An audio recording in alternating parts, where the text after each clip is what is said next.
Welcome in discover Rajasthan. देखो, हमने last lecture में क्या किया था, किसान आंदोलन के बारे में हम राजस्थान के पढ़ रहे थे। बूंदी, अलवर, भरतपुर के यहाँ पे हमने किसान आंदोलन कवर किए थे। देखो, वैसे हम पूरी डिटेल जानेंगे, लेकिन इसमें जो मेन याद रखने वाली बातें हैं वो यही होती है कि उसका नेतृत्व किसने किया, कब प्रारंभ हुआ, कब समाप्त हुआ, और वहाँ पे प्रमुख जो घटनाएं होती है, मेन हत्याकांड वगैरह, वो अपने को याद रखने यहाँ पे जो किसान आंदोलन है इनमें ज़रूरी होते हैं। ठीक है। अब देखो, सब जगह की समस्या सेम ही होती है लगभग। जयपुर राज्य में आज हम पढ़ रहे हैं किसान आंदोलन। ठीक है। जयपुर के जो आसपास के क्षेत्र है, मेन शेखावटी वगैरह, जागीर और सीकर क्षेत्र में जागीरदारी इलाकों में किसानों पर लाग बाग करों का बोझ अत्यधिक यहाँ पे था। ठीक है। तो सभी जगह मेन प्रॉब्लम तो यही थी, लाग बाग लागतें बहुत ज़्यादा एक्स्ट्रा ले ली जाती थी और किसानों पे अत्याचार किया जाता था और उन्हें जबरन मतलब लगाने वसूली जाती थी, ऐसे कह सकते हैं अपने। और यहाँ के जो अधिकांश किसान थे वो थे जाट किसान थे। ठीक है। जो सीकर क्षेत्र के हैं, मेन सीकर, खेतड़ी या इस क्षेत्र के होंगे। ठीक है। इसके अलावा यहाँ पे एक समिति बनाई गई। ठीक है।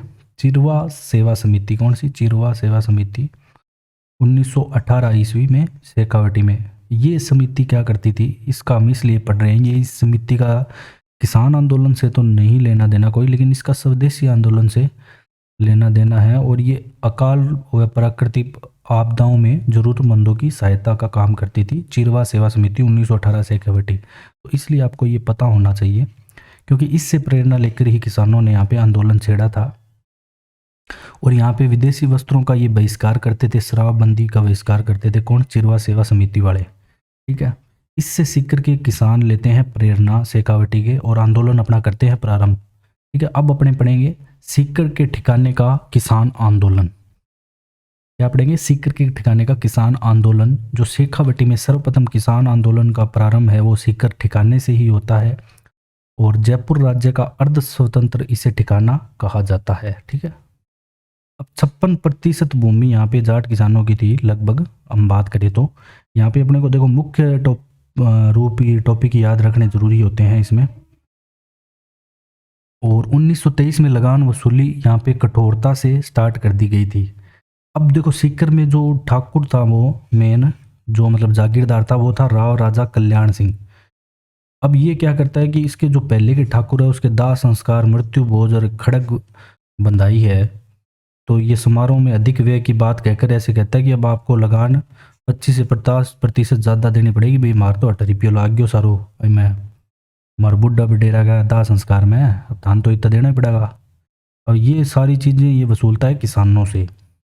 अब किसानों ने जयपुर महाराजा कल्याण सिंह को की शिकायत कि भाई ये ऐसे ले रहा है, इसका नाम भी कल्याण सिंह आ गई, लेकिन यहाँ पे बात नहीं बनी। महाराजा यहाँ पे कहते हैं कि पुरानी तरह से ही लो, लेकिन सुनता कौन है। ठीक है। राव राजा द्वारा लगान कम नहीं किया गया यहाँ पे। इसके बाद पुण्य मुख्यमंत्री ग्लेंसी के पास ये किसान गए, तब भी इनकी बातें नहीं मानी गई, असफल रहा ये प्रयास। अब क्या होता है, रामनारायण चौधरी इसके नेतृत्व करता होते हैं, ध्यान रखना, जो सीकर ठिकाने से किसान आंदोलन है। ये तरुण राजस्थान। अब ये वाला पॉइंट सबसे इम्पोर्टेंट इसलिए हो जाता है कि यहाँ पे लंदन तक न्यूज़ पहुँच गई है, तो ये एग्जाम में पूछा जाता है कि किस किसान आंदोलन की न्यूज़ है जो लंदन के अखबार में डेली हेराल्ड में छपी थी। तरुण राजस्थान में छपती है। ठीक है। जो अजमेर से प्रकाशित हो रहा था। इसके अलावा लंदन में डेली हेराल्ड लेख लिखकर यहाँ पे किसानों के पक्ष में वातावरण तैयार किया गया। और सीकर में किसानों पर अत्याचारों की गूंज है भारत की केंद्रीय असेंबली व इंग्लैंड के कॉमन्स सभा तक पहुंची। तो ये दोनों पॉइंट इंपॉर्टेंट हो जाते हैं कि केंद्रीय असेंबली भारत की और इंग्लैंड के कॉमन्स में किसकी आंदोलन की न्यूज़ पहुंची, तो कौन सा किसान आंदोलन था? सीकर का। फिर क्या होता है कि 11 फरवरी 1925 को रामनारायण चौधरी को जयपुर से बाहर जाने के लिए कहा जाता है। ये लेख वगैरह लिखता है या जो भी घटना छापता है, तो इसे नज़रबंद कर दिया जाता है एक तरीके से। इसके बाद तरुण राजस्थान जो समाचार पत्र है इसको बैन कर दिया जाता है जयपुर के अंदर, जयपुर राज्य में। इसके बाद क्या होता है कि इंग्लैंड की सरकार के राव राजा को भूमि बंदोबस्त की सलाह देती है कि इस भूमि का बंदोबस्त किया जाए। लेकिन अब राव राजा क्या करता है कि भूमि बंदोबस्त बड़ी चालाकी से करता है। ये क्या कहता है कि जरीब होती है कि भूमि मापने वाली, तो उसके साइज को क्या कर देता है, छोटा कर देता है ताकि बिगों की संख्या बढ़ जाए। इसके बाद 1928 ईस्वी में पता लग गया कि जरीब में बेईमानी की गई है। ये क्या है कि 1902-3 साल 25 से 28 तक तो ये भूमि का मापने का काम ही चलता रहा था। फिर ठिकाने ने किसी की नहीं सुनी और 1929 में पुण्य लगान में यहाँ पे वृद्धि कर दी जाती है। ठीक है, मतलब किसानों को लूटना था राव राजा का मकसद। अब राजस्थान संदेश एक समाचार पत्र है, ठीक है, वो किसके द्वारा, भरतपुर के जाट नेता ठाकुर देसराज ने किसानों का साथ दिया यहाँ पे। तो ठाकुर देसराज का आपको नाम याद रखना है, मोस्ट इंपॉर्टेंट है सीकर किसान आंदोलन में। तो ये किस किसान आंदोलन से संबंधित है ठाकुर देसराज, जो भरतपुर के जाट नेता हैं, तो ये है सीकर किसान आंदोलन से। इसने किसानों का साथ दिया और पूरे देश का ध्यान इस ओर आकर्षित किया समाचार पत्र में लेख प्रेषित करके। अब एक सभा बनती है, ये मोस्ट इंपॉर्टेंट है, बहुत बार एग्जाम में आती है। राजस्थान जाट क्षेत्रीय सभा का गठन ठाकुर देसराज द्वारा किया गया। एक तो ये पता होना चाहिए, एक 1931 में की गई। ये दोनों बातें आपको पता होनी चाहिए, ठीक है।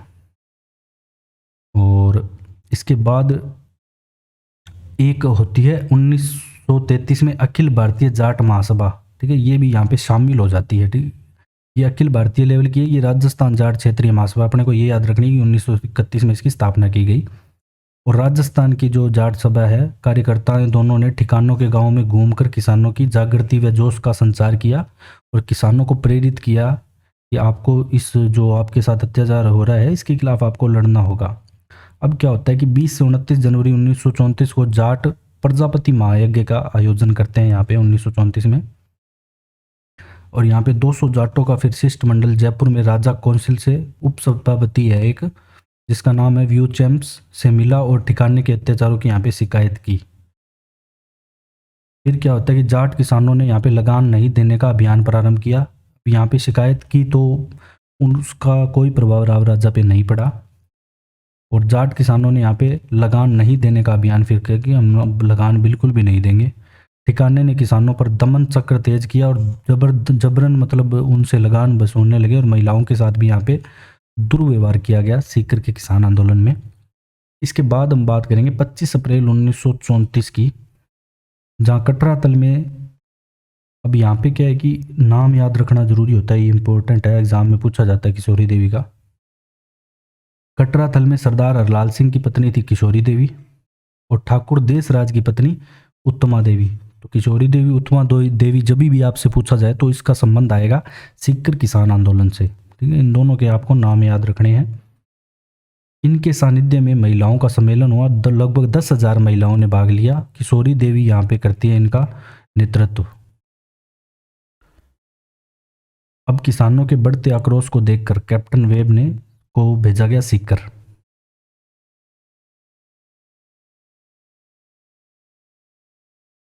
अब यहाँ पे कैप्टन वेब को सीकर भेजा गया। फिर 23 अगस्त 1934 को किसानों पे यहाँ पे समझौता भी हुआ किसानों में, और लागतें यहाँ पे समाप्त की गई और लगान में वृद्धि नहीं की गई और लगान के बकाए पर ब्याज समाप्त भी किया गया और बेगार को भी यहाँ पे समाप्त किया गया और गोचर भूमि की भी यहाँ पे व्यवस्था की गई।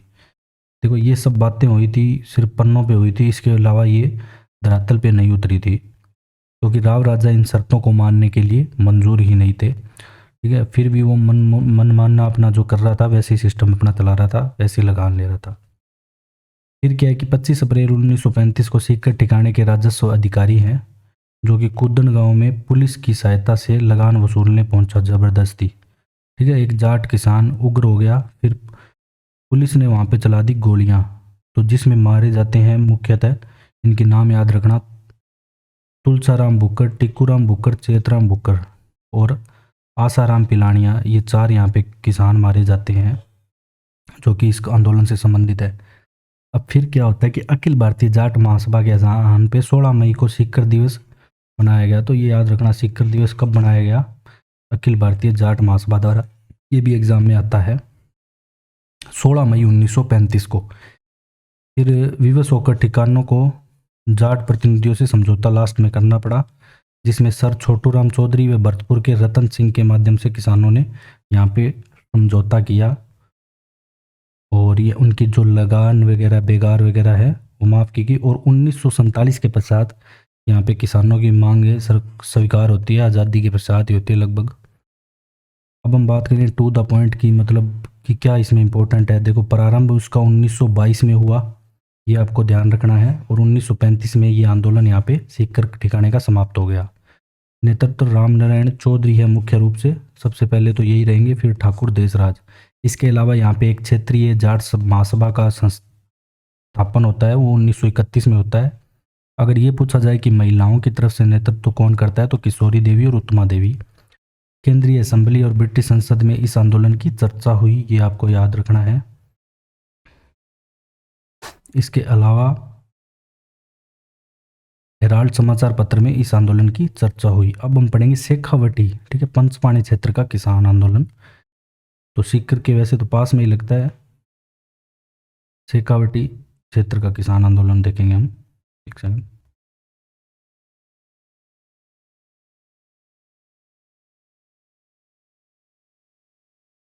हाँ, तो देखो, वैसे शेखावटी क्षेत्र में 421 जागीरदार थे लगभग, ये बताया गया है। देखो, लेकिन उसमें क्या है कि एक 5 बड़ी जागीरें थी, वो कौन कौन सी थी। एक तो नवलगढ़, एक मंडावा, एक डोंडलोद और एक बिसाऊ और मलसीसर। ये 5, ये देखो, ये इनके 5 नाम है ना, इसी कारण इसको पंचपाणा कहा गया है, पंचपाणे कहा जाता था।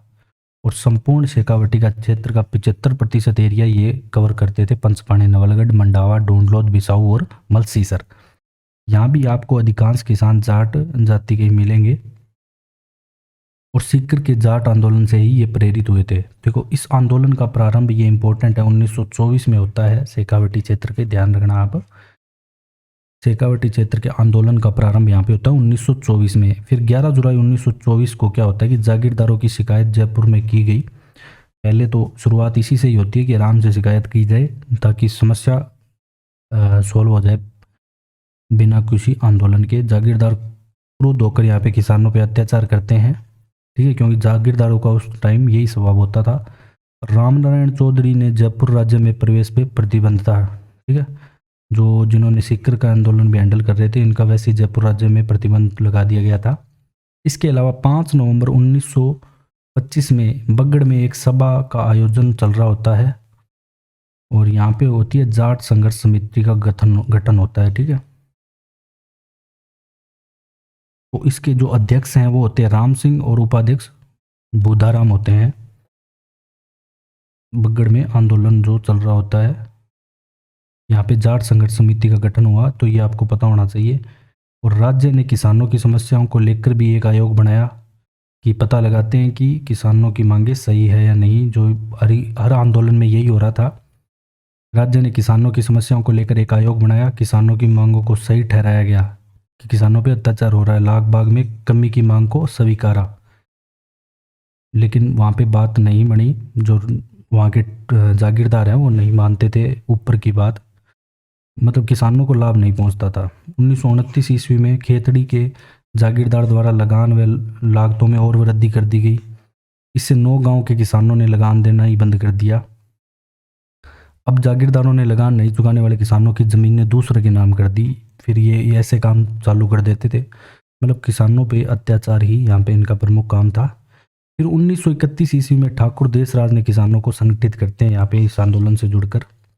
फिर यहाँ पे अखिल भारतीय जाट महासभा आती है, वहाँ का वार्षिक अधिवेशन झुंझुनू में होता है 1932 में। तो ये इम्पोर्टेंट है, ये आपसे पूछा जा सकता है कि अखिल भारतीय जाट महासभा का वार्षिक अधिवेशन जो शेखावटी आंदोलन के समय किस मतलब एरिया में हुआ, झुंझुनू में हुआ था, और कब हुआ था, 1932 में हुआ था। तो ये दोनों बातें आपको याद होनी चाहिए। इसके बाद लोकसभाएं होती है, जैसे कूदन गांव में, जिसमें किसानों को संगठित किया जा सके। तो कूदन गांव में होती है, जहाँ पे अध्यक्षता करते हैं कालूराम। पानसुरी गांव की अध्यक्षता करते हैं बनारसी देवी। तो कालूराम बनारसी देवी शेखावटी आंदोलन से संबंधित है, अपने को ये मेन यहाँ से पॉइंट निकल के आता है। अब किसानों को संगठित किया नेतराम सिंह। तो ये जो शेखावटी किसान आंदोलन का प्रमुख नेतृत्व करता था, तो वो नेतराम सिंह था, ठीक है, प्रमुख नेतृत्वकर्ता नेतराम सिंह चौधरी यहाँ पे माना जाता है। इसके बाद अगर आपसे पूछा जाए गोविंद राम हरलाल और तारकेश्वर शर्मा किससे संबंधित है, तो ये भी शेखावटी किसान आंदोलन से संबंधित है। इसके बाद देखो 1936 के बाद आंदोलन यहाँ पे पड़ जाता है स्थिर, नॉर्मल, क्योंकि बीच में उतार चढ़ाव आते रहते हैं। फिर इसके बाद 1939 में क्या होता है कि फूला देवी और राम प्यारी के नेतृत्व में जून में महिलाओं ने यहाँ पे सत्याग्रह जुलूस निकाला और फिर भी यहाँ पे फिर वापस ये आंदोलन पड़ जाता है स्थिर। ठीक है, अंत में ये आंदोलन देखो एकदम आज़ादी के निकट जाके 1947 में हीरालाल शास्त्री के नेतृत्व में गठित लोकप्रिय मंत्रिमंडल यहाँ पे गठित हुआ, तो ही मतलब किसानों की मांगे मानी गई और लाग वाग व बेगार पर रोक लगाई गई, तो तब जाके एक आंदोलन समाप्त हुआ था। ठीक है, तो अब हम देखेंगे जो जयपुर का दोनों ठिकाने उनका हमने आंदोलन पढ़ लिया। तो अब हम बीकानेर राज्य के किसान आंदोलन के बारे में देखेंगे। देखो मुख्यतः बीकानेर राज्य का जो किसान आंदोलन है वो 2 या 3 भागों में भी माना जाता है। गंगनेर क्षेत्र, जागीर क्षेत्र और जो प्रजामंडल से रिलेटेड था वो भी किसानों के साथ जुड़ गए थे। ठीक है, सबसे पहले देखो यहाँ पे वैसे कोई मुख्य घटना नहीं हुई इतनी इंपॉर्टेंट, तो ये हमने जल्दी कवर कर लेंगे। गंगनेर क्षेत्र का जो किसान आंदोलन है 1929 में शुरू होता है। ठीक है, 20 अप्रैल 1929 को नहरी क्षेत्र के जमीन मालिकों ने जमींदार संघ की स्थापना की। ठीक है, तो 1929 में जमींदार संघ की स्थापना की अध्यक्ष थे दरबारा सिंह, मुख्य कार्यालय था श्री गंगानगर यहाँ पे। और यहाँ के लोगों की समस्या ये थी कि यहाँ पे जो नहर बनाई गई थी गंगनहर, उन पे क्या है कि पानी जो मिलता था उस पर कर लगता था, एक तो वो ज़्यादा था और एक पानी पर्याप्त मात्रा में नहीं मिलता था, ये समस्या थी। ज़्यादा बड़ी यहाँ पे अन्य लागतें नहीं थी। अब संघ की किसानों की समस्याओं को लेकर राज्य सरकार को यहाँ पे ज्ञापन दिया गया, पानी की दरों में कमी की जाए और पर्याप्त पानी यहाँ पे उपलब्ध कराया जाए और ज़मीन के जो मूल्य है उनको किस्तों की चुकाने की अवधि को बढ़ाई जाए। और राज्य सरकार ने ब्याज दरों में कमी भी यहाँ पे कर दी थी एक बार। अब वास्तविक लाभ जो किसानों को यहाँ पे नहीं मिल पाया था।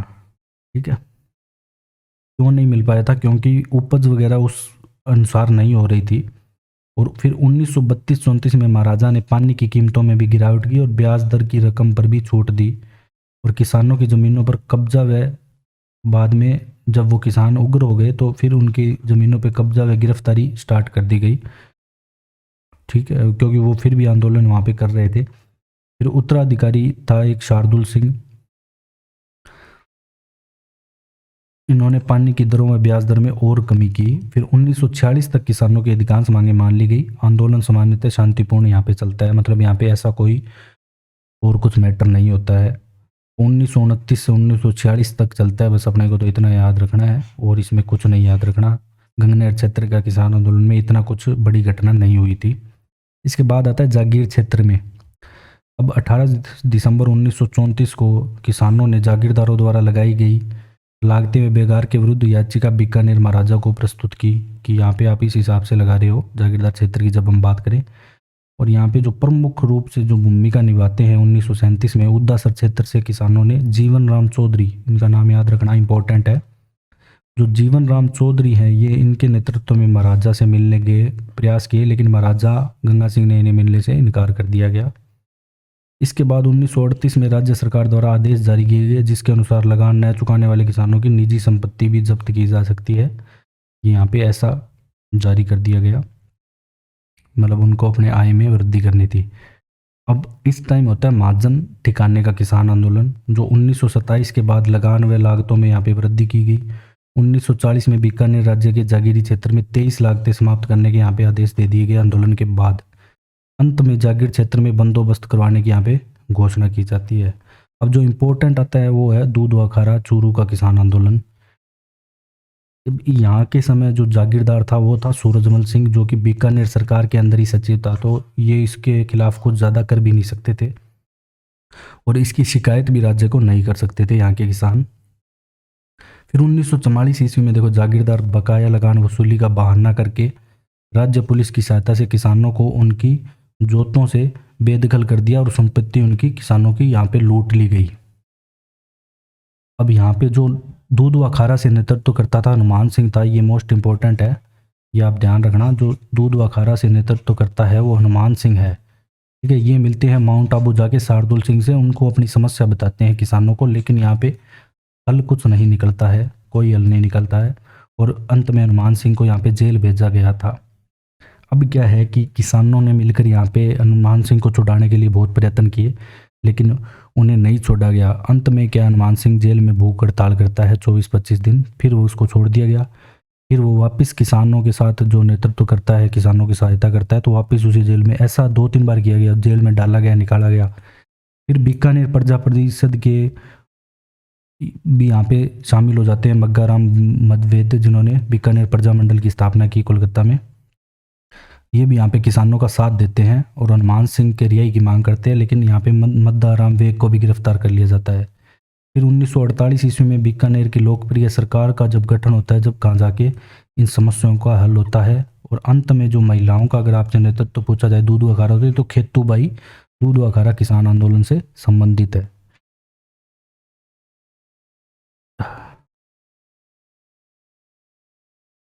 अब नेक्स्ट यहाँ पे आता है कि प्रजा परिषद के नेतृत्व में किसान आंदोलन। देखो, जो बीकानेर प्रजा परिषद है, ये भी किसानों का यहाँ पे साथ देता है। इसमें जो इम्पोर्टेंट बात, एक घटना होती है, बस उसमें एक व्यक्ति का आपको नाम याद रखना, और इसमें आपको कुछ नहीं याद रखना। यहाँ पे क्या, बीकानेर प्रजा परिषद किसान आंदोलन के अपना समर्थन देती है, ये आपको पता होना चाहिए। फिर 1946 ईस्वी में राजगढ़ तहसील के एक ललाना गाँव है, वहाँ पे एक किसान सभा में आयोजित की जाती है, जिसमें प्रताप सिंह कुंभाराम आर्य ने जागीरदारों के अत्याचार की यहाँ पे निंदा की। तो कुंभाराम आर्य भी यहाँ से संबंधित है बीकानेर के किसान आंदोलन से, ध्यान रखना। और कुंभाराम आर्य को यहाँ से कर लिया जाता है गिरफ्तार। फिर आंदोलन हो जाता है और तीव्र, जब किसानों को दमन कर दिया जाता है, और दमन की नीति भी तीव्र होती जाती है। और समिति का यहाँ पे गठन किया जाता है, जिसमें किशन लाल कोल, जो हाईकोर्ट जज है, ये इनके अध्यक्ष होते हैं। और लेकिन ये भी असफल रहते हैं यहाँ पे किसानों और उनकी समस्या का हल करने में, या उनको अपना हक दिलाने में। फिर क्या होता है कि गंगानगर के रायसी नगर क्षेत्र में जागीरदारों के अत्याचारों के विरोध में प्रजा परिषद की एक सभा पर पुलिस ने बरसा दी यहाँ पे लाठियाँ। तो यहाँ पे जो मारे गए थे वो बिरबल सिंह है, उनका नाम याद रखना। फिर 1 जुलाई 1946 को प्रजा परिषद ने पुलिस के विरोध में जुलूस निकाला। फिर 1 जुलाई को यहाँ पे गोलियाँ चलाई गई, जिसमें बिरबल सिंह मारे गए। तो बिरबल सिंह का आपको नाम याद रखना है, जो रायसी नगर में मारे गए थे या शहीद हुए थे, बिरबल सिंह। और यहाँ पे प्रजा परिषद की फिर एक बैठक होती है 1 अगस्त 1946 को, जिसमें भाग लेते हैं हीरालाल शास्त्री और गोकुल भाई भट्ट, जो कि होती है गंगानगर के अंदर। फिर इसके बाद 3 सितंबर 1946 की अध्यक्षता होती है स्वामी कर्मानंद। यहाँ पे जागीरदारी व्यवस्था को समाप्ति की मांग की जाती है कि जागीरदारी जो व्यवस्था है, इसको समाप्त किया जाए और किसानों को मुक्ति दिलाई जाए इस अत्याचार से। तो ये आपके जो किसान आंदोलन है सारे कंप्लीट होते हैं अच्छे से, ठीक है। इसके बाद हम एक ब्रीफ में भी नेक्स्ट क्लास लाएंगे, जिसमें आपको इम्पोर्टेंट, मतलब हर किसान आंदोलन के बारे में मिलेगा जानने को, कि कौन सा कब प्रारंभ हुआ, स्टार्ट हुआ, और उससे जुड़ी मुख्य बातें। मतलब और कुछ आपको याद ना हो, वो पॉइंट तो आपको याद रखने हैं। अगर आपको हमारा कंटेंट पसंद आए तो share and subscribe. Thanks for joining discover Rajasthan.